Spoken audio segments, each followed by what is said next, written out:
Bonjour, chers frères et sœurs en Jésus-Christ. Je vous propose de lire avec moi dans l'Évangile selon Jean, chapitre 15, versets 1 à 6. Je suis le frère 7 et mon père est le vigneron. Tout sarment qui est en moi et qui ne porte pas de fruits, il le retranche. Et tout sarment qui porte du fruit, il démole, afin qu'il porte encore plus de fruits. Déjà vous êtes purs à cause de la parole que je vous ai annoncée. Demeurez en moi et je demeurerai en vous. Comme le sarment ne peut de lui-même porter du fruit, s'il ne demeure attaché au cep. Ainsi vous ne le pouvez non plus, si vous ne demeurez en moi. Je suis le cep et vous êtes les sarments. Celui qui demeure en moi et en qui je demeure porte beaucoup de fruits, car sans moi vous ne pouvez rien faire. Si quelqu'un ne demeure pas en moi, il est jeté dehors, comme le sarment, et il sèche. Puis on ramasse les sarments, on les jette au feu, et ils brûlent. Que le Seigneur bénisse sa parole. Amen.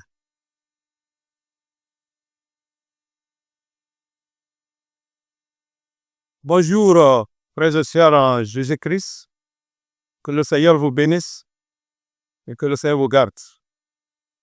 Bénissons encore le Seigneur pour l'occasion qu'il nous donne de nous retrouver autour de la sainte parole de Dieu, là où nous puisons vraiment tout le réconfort, là où nous sommes beaucoup instruits, là où aussi nous sommes repris. C'est ça la parole de Dieu. Quand on l'écoute, elle nous reprend.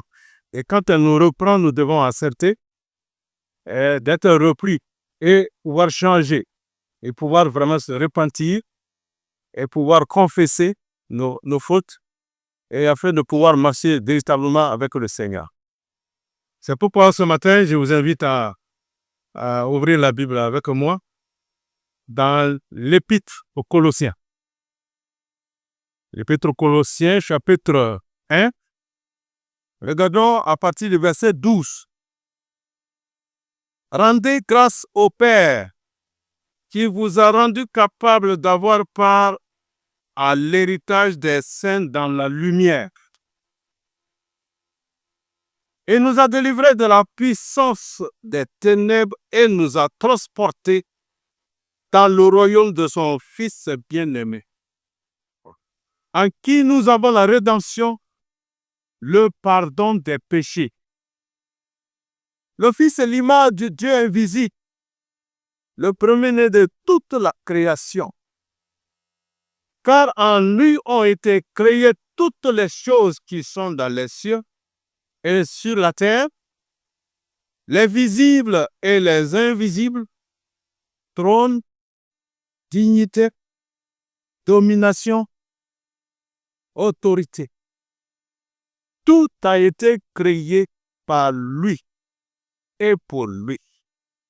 Il est avant toutes choses et toutes choses subsistent en lui. Amen. Que Dieu bénisse sa parole. Merveilleux. Voyez-vous, ce matin, nous voulons nous entretenir sur la reconnaissance, sur les actions de grâce qui doivent être rendues au Père par le Fils et dans le Saint-Esprit. Pourquoi rendre grâce alors? Pourquoi être reconnaissant au Père de tout ce qu'il nous a fait? Et quand nous regardons notre texte, nous nous retrouvons très bien.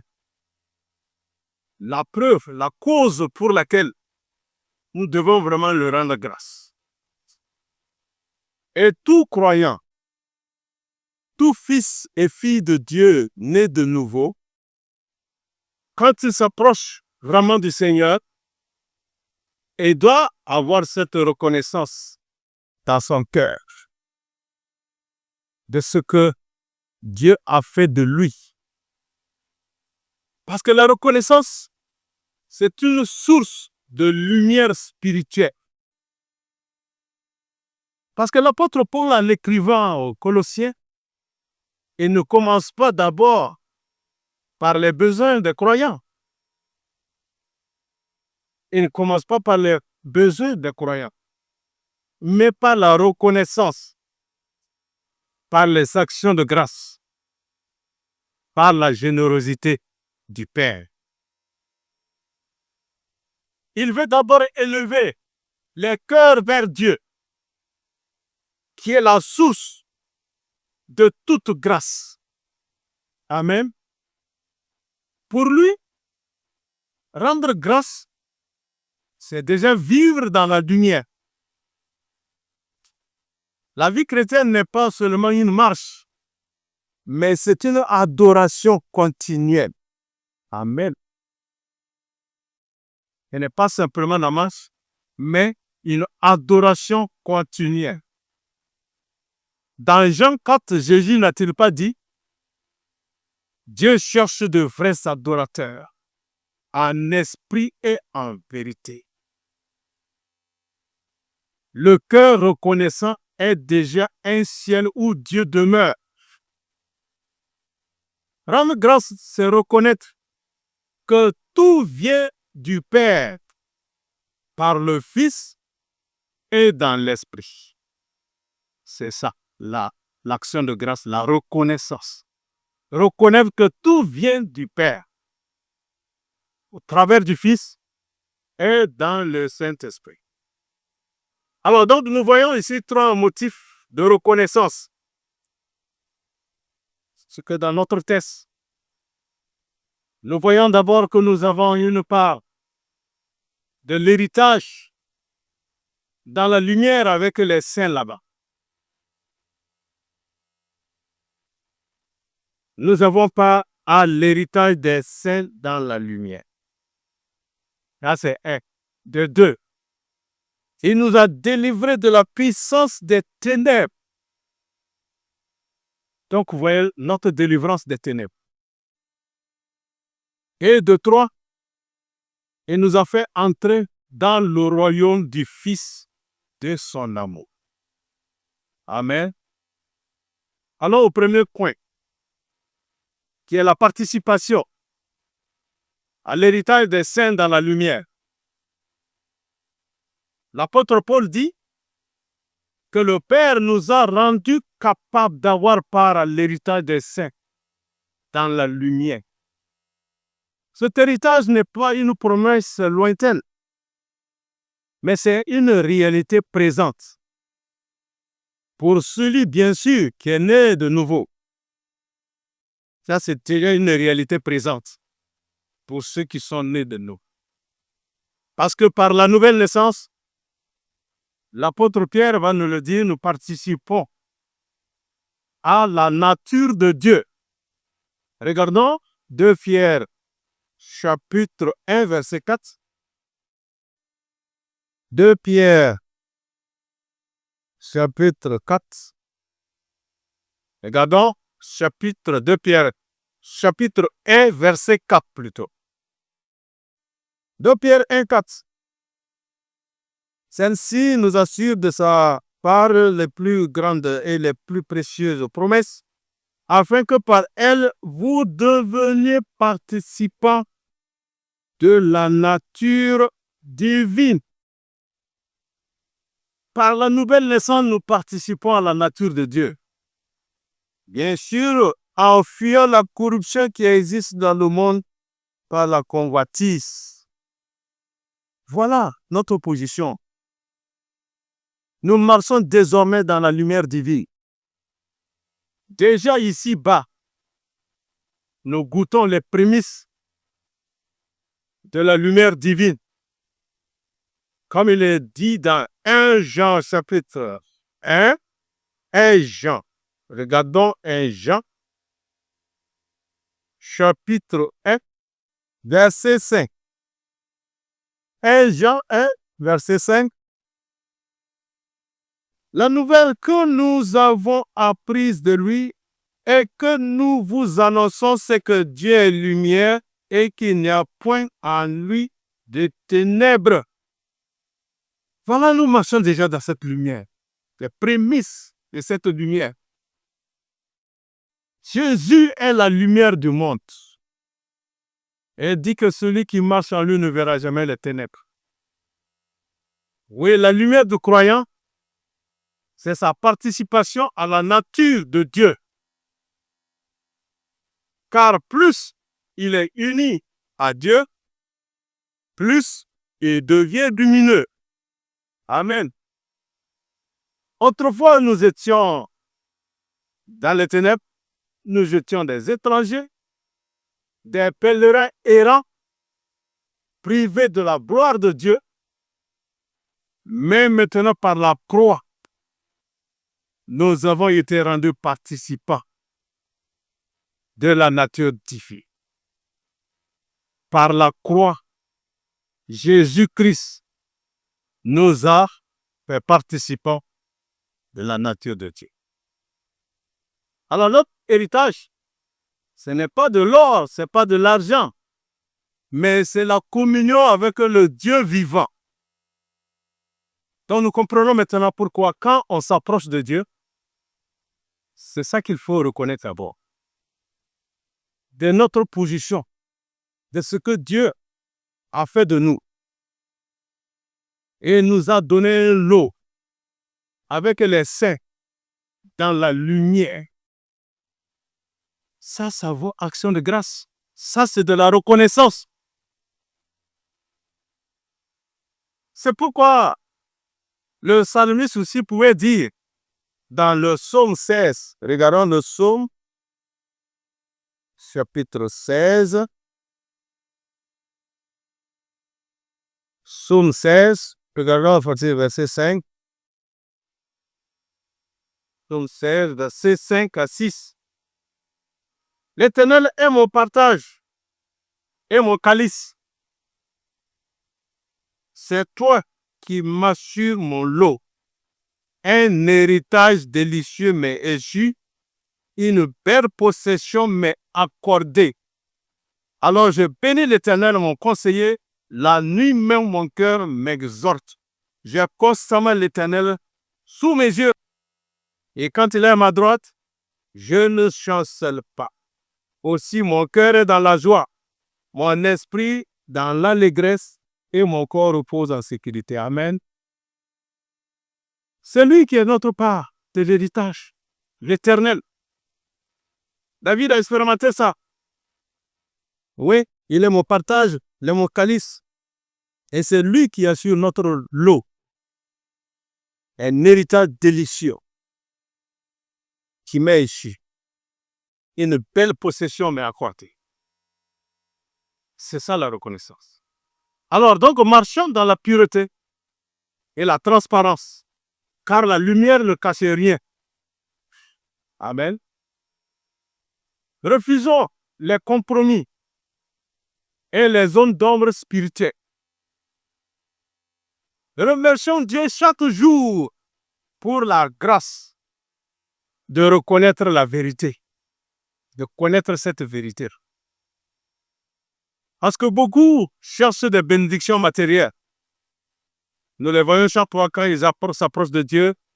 Seigneur, donne-moi ceci. Seigneur, donne-moi cela. Donne-moi ceci, donne-moi cela. Non.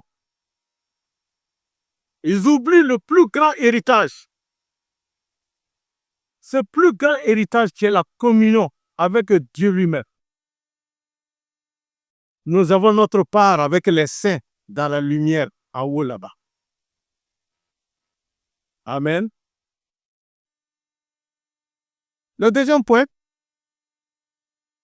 quand nous retournons à notre passage, nous avons un lot dans les saints qui sont dans les cieux là-bas.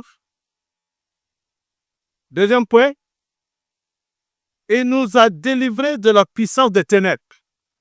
Ah, ça, il faut rendre grâce également à Dieu. La puissance, le pouvoir des ténèbres. C'est ce que l'apôtre Paul dit. Dieu nous en a délivrés. Alors, donc, parce qu'avant la grâce, c'est-à-dire avant Jésus-Christ, nous étions esclaves du péché, esclaves des passions. Nous étions dans un royaume invisible, celui de Satan. Le Dieu de ce siècle a aveuglé l'intelligence des incrédules. La Bible dit que Satan Ce monde est sous le pouvoir de Satan. Nous étions sous son contrôle, enfermés dans les ténèbres. Mais nous voyons maintenant avec Jésus-Christ, il est venu nous arracher de ses mains. Regardons 2 Corinthiens 4, le verset 4. Pour les incrédules, dont le Dieu de ce siècle a aveuglé l'intelligence, afin qu'ils ne voient pas briller la splendeur de l'évangile de la gloire de Christ, qui est l'image de Dieu.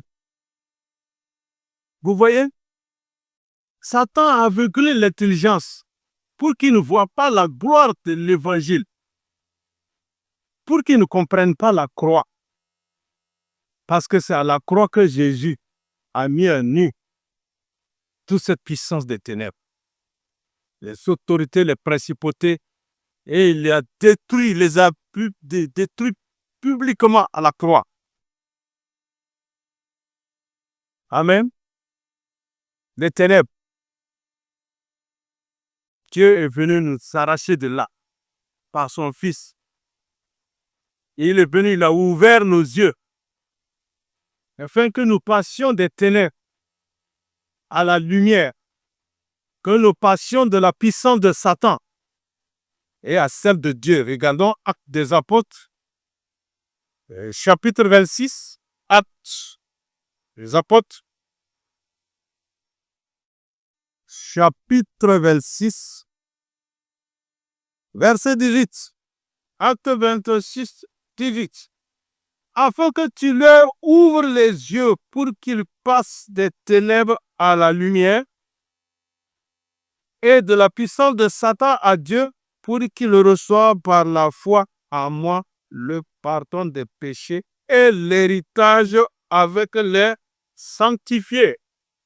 Gloire au Seigneur, gloire à Jésus-Christ. Sans lui, nous étions toujours restés enfermés. En dehors de Jésus, les gens sont enfermés dans les ténèbres. Pas de possibilité de sortie. Ça me rappelle un peu ce qui est arrivé à ce riche. L'histoire du riche et de Lazare. Ce riche, la mort, il s'est retrouvé dans un profond abîme. Et de là-bas, il lève la tête et il voit Lazare qui est dans le sein d'Abraham. Il était souffrant. Les ténèbres. Et il demande à Père Abraham, si tu pouvais dire à Lazare de prendre un peu de l'eau sur son doigt et puis mettre sur ma langue, parce que je souffre terriblement. Et Abraham lui a fait comprendre qu'il y a un grand abîme. Et cet abîme-là, personne ne peut passer de chez toi à chez nous ici. Et nous non plus, personne ne peut quitter et descendre là-bas. Tellement profond. C'est un peu l'image comme ça des ténèbres. On ne peut pas s'en sortir. Et le riche a compris qu'effectivement, il n'y a pas échappatoire. C'est ça qui nous interpelle, bien-aimés. Réveillons-nous, comprenons que c'est Jésus seul qui peut nous délivrer de la puissance des ténèbres. Et c'est lui qui a donné sa vie à la croix et qui peut le sortir de là. C'est tellement profond que personne ne peut s'en sortir. Personne ne peut sortir. Et quand nous allons voir la troisième partie, il va les transporter. Il faut transporter, translater. Tellement profond, il faut transporter et sortir de là, changer dans un autre royaume. C'est une réalité. Amen. Le Fils de l'homme, de Dieu, il s'est fait homme pour délivrer l'homme dans les mains de ce tyran, Satan, et nous ramener à la liberté des enfants de Dieu. Oui, par la croix, Le Christ a dépouillé les dominations et les autorités. Lisons Colossiens, chapitre 2. Regardons encore Colossiens, chapitre 2, verset 15. Je le disais tantôt, Colossiens 2, verset 15. On peut même monter au verset 14. Il a effacé l'acte dont les ordonnances nous condamnaient et qui surgissait contre nous. Et il a éliminé en nos clouant à la croix. Amen. Verset 15. Il a dépouillé les dominations et les autorités et les a livrées publiquement en spectacle, en triomphant d'elles par la croix. Amen. Voilà ce que Jésus a fait. C'est par la croix. C'est pourquoi il faut prêcher la croix. Il faut prêcher la croix. Le croyant n'est plus soumis à la peur, ni à l'esclavage du péché. Il est désormais citoyen du jour. Nous sommes des gens du jour, comme le dit un Thessaloniciens. Regardons un Thessaloniciens 5.5. Thessaloniciens 5.5. Un Thessaloniciens 5.5. Vous êtes tous des enfants de la lumière. Amen. Et des enfants du jour. Nous ne sommes point de la nuit ni des ténèbres. Nous dormons donc au point comme les autres, mais veillons et soyons sobres. Amen. Voilà, nous sommes des enfants de la lumière. Voilà nos actions de grâce qui doivent s'élever. Parce que la nuit est déjà passée. La lumière véritable brille maintenant. Comme le dit encore 1 Jean 2.8, on va le lire. 1 Jean 2.8. 1 Jean 2.8.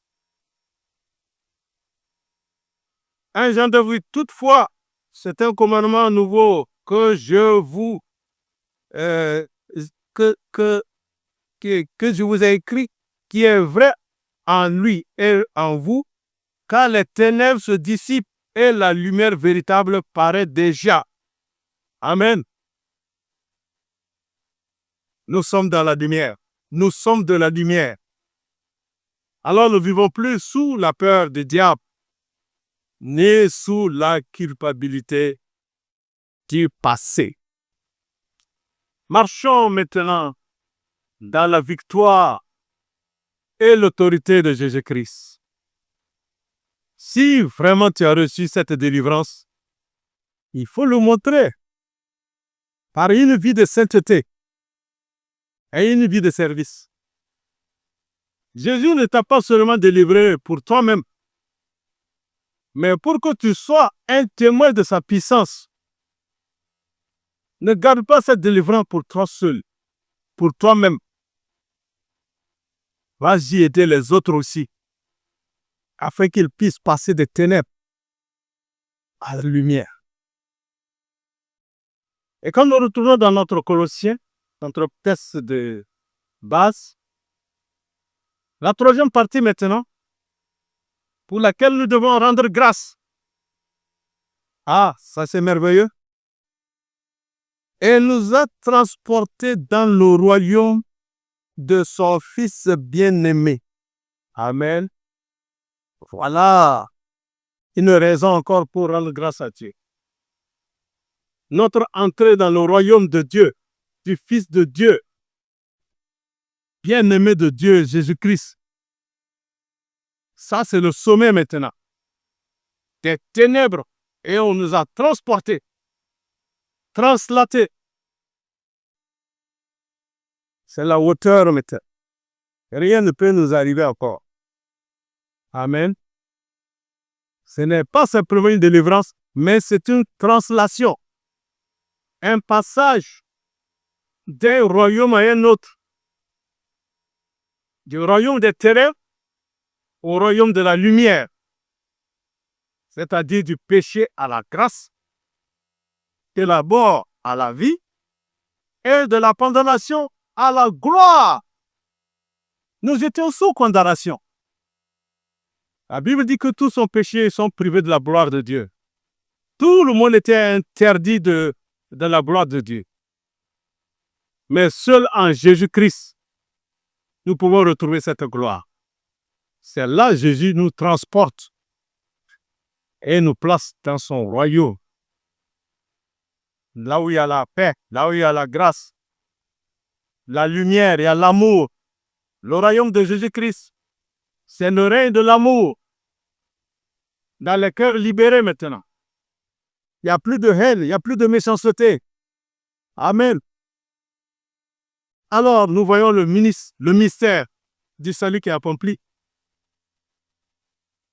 Le chrétien ne change pas seulement de condition, mais de nature. Nous sommes dans la nature de Dieu. Il est transféré de la mort à la vie, de la haine à l'amour et de la servitude à la filiation. Héritier avec Dieu, co-héritier. Amen. Alors le royaume où nous sommes introduits n'est pas celui d'une domination terrestre, mais c'est celui du Fils bien-aimé, le Fils de son amour. Et si tout est amour, tout est lumière, car si Dieu est lumière, comme nous le dit 1 Jean 1,5, il est aussi amour, comme le dit 1 Jean 4, verset 8. Dieu est amour. Le Père nous introduit dans la communion du Fils, en qui il a mis toute son affection, comme il le dit dans Matthieu 3, 17, qu'il faut écouter Jésus. Regardons Matthieu 3. Le ciel s'est ouvert. Matthieu 3, verset 17. Matthieu 3, 17.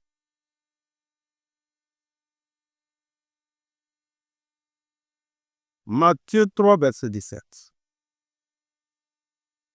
Et voici une voix fit entendre des cieux ces paroles. Celui-ci est mon Fils bien-aimé en qui j'ai mis toute mon affection. Le Père a mis toute son affection dans le Fils. Oh, c'est merveilleux. Ce royaume, dit l'apôtre Paul, est celui du Fils de son amour. C'est une expression qui est unique dans toute l'Écriture. C'est le palais de la grâce, où l'âme rachetée contemple éternellement la beauté du roi. Regardons le psaume 45. On contemple la beauté du roi. Psaume 45, verset 3. C'est pourquoi, et d'abord, verset 2. Dieu est pour nous un refuge. Non, plutôt, 45, verset 3. Dieu est le plus beau des fils de l'homme. Dieu est le plus beau des fils de l'homme, Jésus-Christ. La grâce est répandue sur tes lèvres. C'est pourquoi Dieu t'a béni pour tous. Amen. Nous contemplons la beauté du roi. Il est le plus beau. Notre Seigneur Jésus-Christ. Alors marchons comme des citoyens du ciel et non comme des captifs du monde. Le chrétien doit être libéré de tout ce que Satan lui a fait endurer, doit être totalement libéré. Il n'y a plus de complexe encore. Nous marchons comme des citoyens du ciel. Laissons le Fils régner dans nos pensées. Jésus nous a libérés également de nos pensées, de nos décisions. Laissons Jésus régner dans nos décisions et dans nos relations.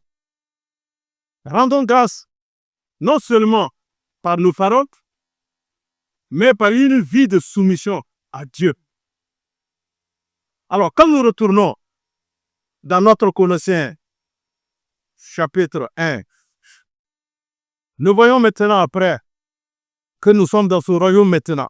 Et il dit au verset 8, Colossiens 1, verset 14 maintenant. En qui nous avons la rédemption et le pardon des péchés. C'est-à-dire en Jésus-Christ. La rédemption et la rémission des péchés. La rédemption est le prix payé pour notre liberté.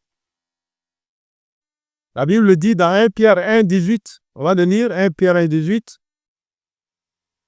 1 Pierre 1, 18 à 19. Vous savez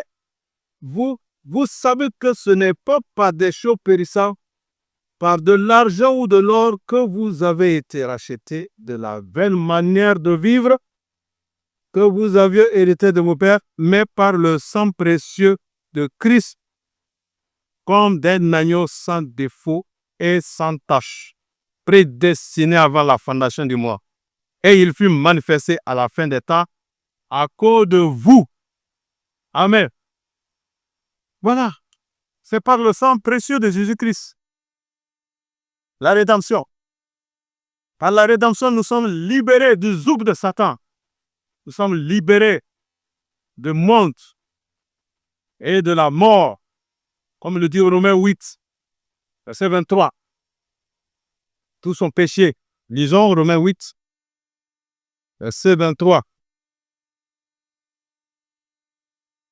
Romains 8, verset 23.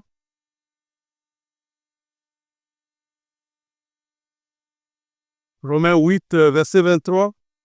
Il dit, et ce n'est pas elle seulement, mais nous aussi qui avons les prémices de l'Esprit, nous soupirons à nous-mêmes en attendant l'adoption, la rédemption de notre corps. Vous voyez? Nous attendons la rédemption de notre corps. Jésus a fait ça. Et c'est Jésus qui va le faire.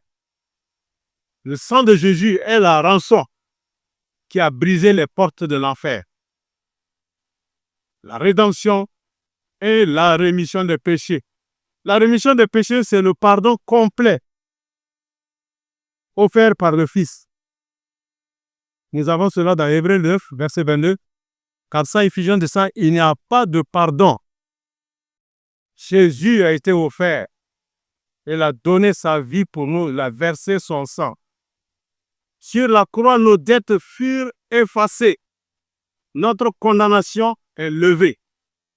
Le croyant peut dire, dans Romains 8 et 1, il n'y a plus maintenant aucune condamnation pour ceux qui sont en Jésus-Christ. Ce n'est plus de condamnation. Amen. Bien-aimé, ce Jésus, dans la suite de notre passage, Colossiens 1 là, il est bien dit que il est vraiment l'image, verset 15, il est l'image de Dieu invisible. Il est le premier-né de toute la création, car en lui ont été créées toutes les choses qui sont dans les cieux et sur la terre, les visibles, les invisibles, les trônes, dignités, domination, autorité. Tout a été créé par lui et pour lui. Tout est à Jésus-Christ. C'est lui qui a créé tout. Et tout est pour lui. Il est avant toutes choses. Et toutes choses subsistent en lui. Amen. C'est lui qui tient toutes choses. Amen. Voilà, nous devons avoir une vie de reconnaissance et d'adoration. Et bien indiqué. Nous devons avoir toujours cette reconnaissance et l'adoration. Nous avons part à la lumière. Nous sommes libérés des ténèbres. Et nous sommes placés dans le royaume des fils bien-aimés. Comment ne pas rendre grâce? Parce que rendre grâce, c'est demeurer conscient de la grâce. Là, on demeure conscient de la grâce. Notre vie entière doit devenir une louange vivante. Un temple où le Père est glorifié à travers le Fils. Levons toujours nos voix avec Jean, comme il le dit dans Apocalypse. On va terminer par là, Apocalypse 1. Apocalypse 1, regardons le verset 5.